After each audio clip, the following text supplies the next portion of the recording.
Yo, what's going on, guys? It's Tyler here from the Sacktown Breakdown, and today we're going to be breaking down the Kings-Sixers game. It looks a little different than normal. It's the eve of Thanksgiving.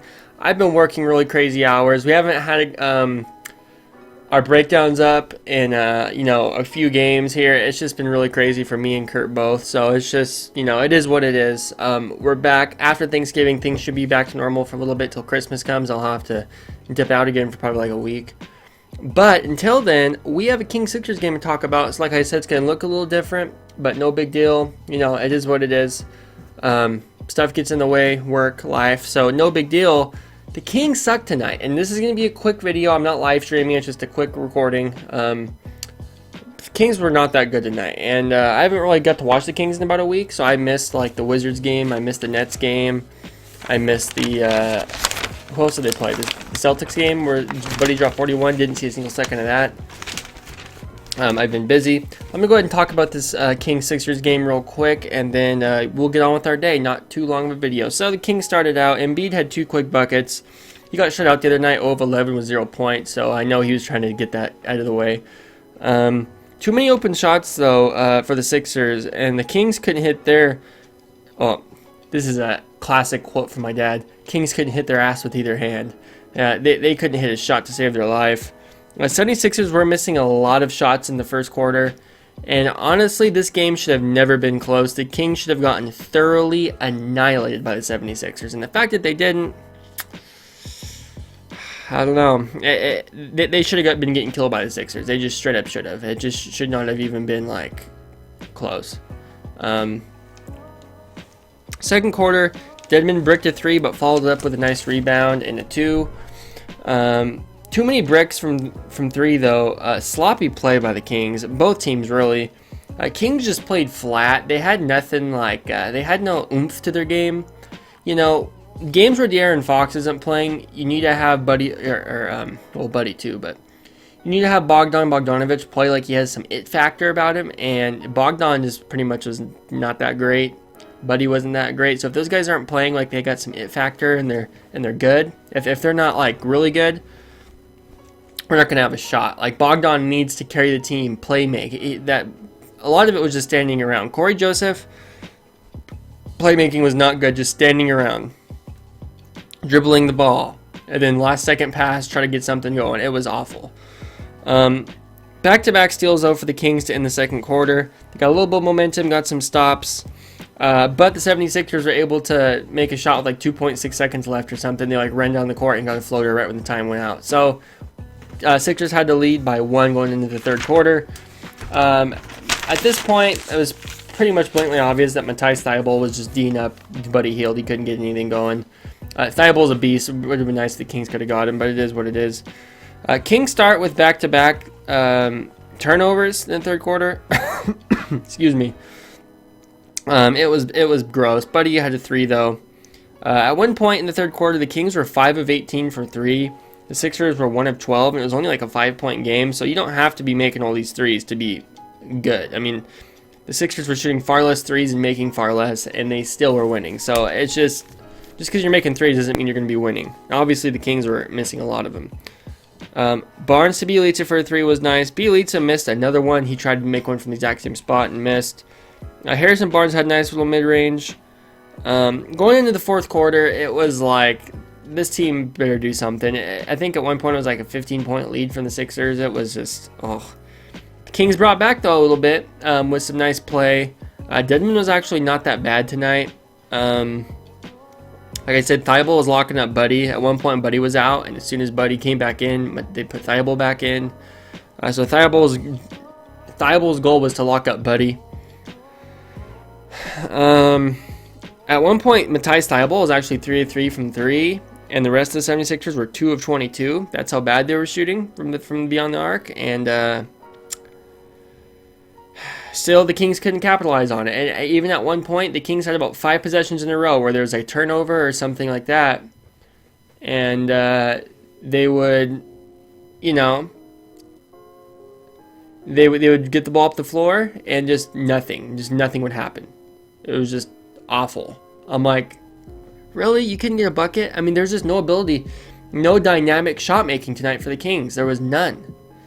and it showed. And Bogdan couldn't get open, Buddy couldn't get open, and when they did have open threes, brick.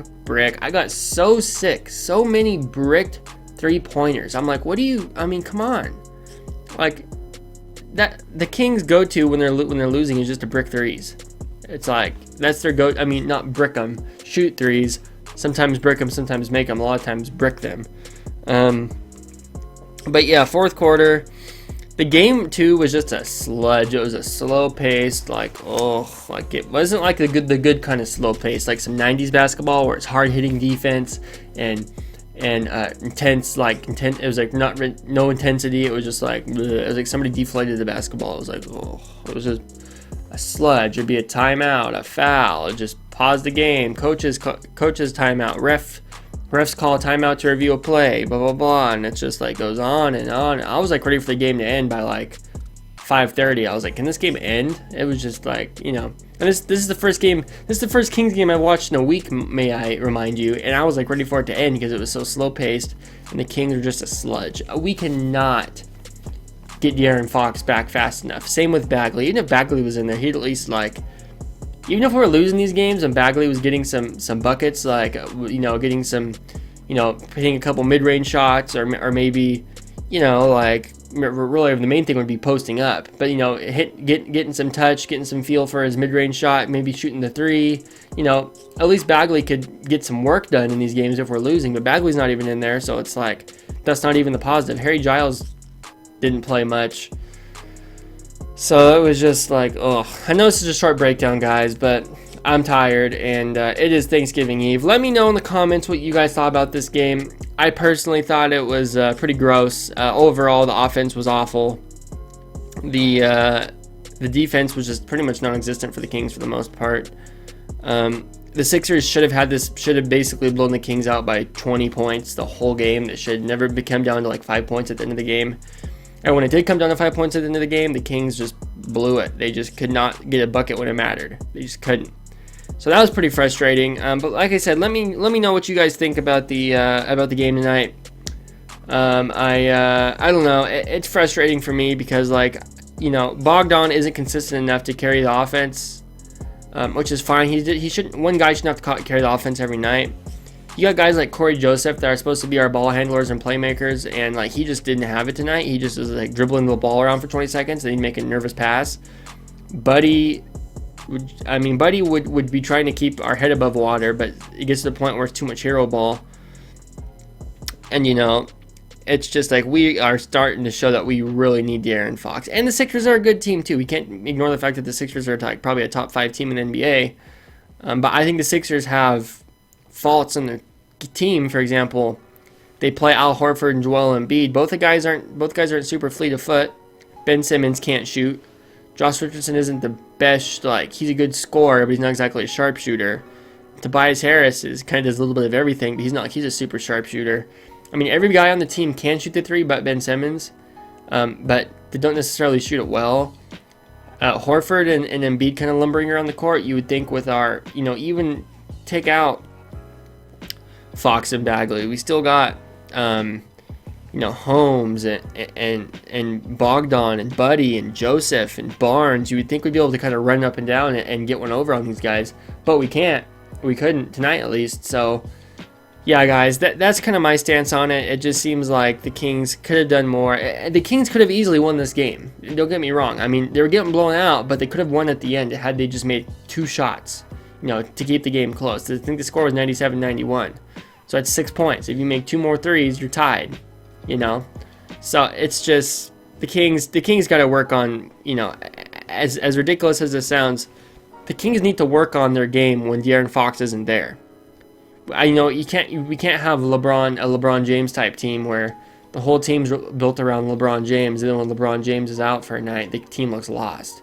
Like, we cannot have a team that and it hasn't looked like that. Some of these games we played pretty good without De'Aaron Fox, but we play a lot less consistent when he's off the floor, and they got to do something. Luke Walton and crew need to do something to try to change that. I don't know what you would do. Honestly, I would start by giving Yogi Ferrell more minutes. That's the first thing I would do, is give Yogi Ferrell more minutes. Justin James got some minutes tonight, by the way. He played all right, nothing great, but I would give Yogi Ferrell a considerable amount of minutes at point guard and kind of downgrade Corey Joseph's minutes because he is not that great at point guard. But that's the breakdown. Let me know in the comments what you guys think. Like I said, maybe if you guys comment some things, I'll definitely interact with the comments down below to kind of make up for the fact that, you know, I was only did 10-minute breakdown. So definitely leave comments down below. We can continue the conversation. If you guys have anything specific you want to ask me, or we can just chat about the Kings. Thank you guys so much for watching. Thank you for sticking with us during our tough scheduling, and we'll try to get it back to normal between now and Christmas. I might not even be back to normal until after New Year's for me, for how the way work goes. But I'm gonna be, you know, between now and Christmas, I'll be able to do most of the games, I think. So we'll see what happens. If you guys enjoyed the breakdown, give it a like, leave a comment, subscribe if you're new to the Sactown Breakdown. Thank you guys so much for watching. I'll talk to you in the next one. I love you guys.